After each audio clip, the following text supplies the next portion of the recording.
আজিৰ ইফতাৰ special chicken roll. boneless chicken মিহি মিহিকৈ কাটি ল'ম। তাৰ ওপৰত আদা নহৰু পেষ্ট 1 চামুচ, জলকীয়া গুড়া, নিমখ, হালধি, জিৰা, ধনিয়া আৰু দৈ নিজে নিজে পৰি যায় দি ভালকৈ সানি আধা ঘণ্টা ৰেষ্টত থ'ম। এইবাৰ ৰুটিটোৰ কাৰণে মই লৈছোঁ আটা আৰু ময়দা মিক্স কৰি লৈছোঁ। অকল ময়দা দি বনালে বেছি টেষ্টি হয়, কিন্তু হেল্ডি নহয়। গতিকে মই আটা ময়দা মিক্স কৰিছোঁ। অলপমান চেনি, নিমখ, তেল আৰু পানী দি অলপ পানী দি সানিম। একেলগে বেছি পানী ঢালি দিলে পানী কিমান বেছি হৈ গ'ল গমেই নাপাব, গতিকে অলপকৈ পানী ঢালিব। এই আটাখিনি সানি হৈ গ'লেও আমি আধা ঘণ্টামান ৰেষ্টত থৈ দিম।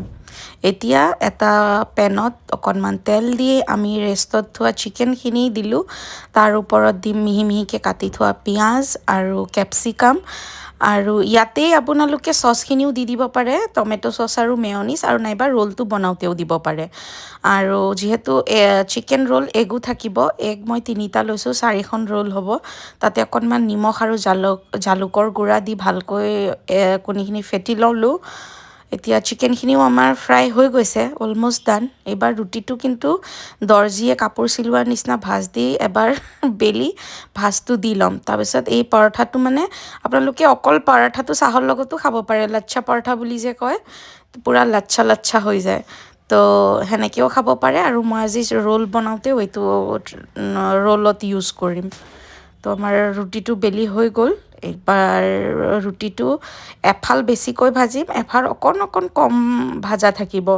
কম ভাজা ফালটো আমি নেক্সট বাৰ কণীটোত অকণমান তেলত আকৌ কণীখিনি দি ল'লোঁ।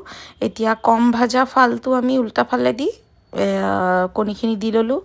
তাৰপাছত ৰুটিখন আমি নমাই লৈ এতিয়া বাকী ষ্টাফিংখিনি দিম। ষ্টাফিঙত মই দিছোঁ চিকেনখিনি, পাৰ্পল বন্ধাকবি, কাটি থোৱা পিঁয়াজ, মেয়নিজ, টমেট' চচ, চিলি চচো ইচ্ছা কৰিলে দিব পাৰে, আৰু চাট মছলা, আৰু এই পেপাৰ ৰোলত ৰোল কৰিলে হৈ গ'ল আমাৰ ৰোল।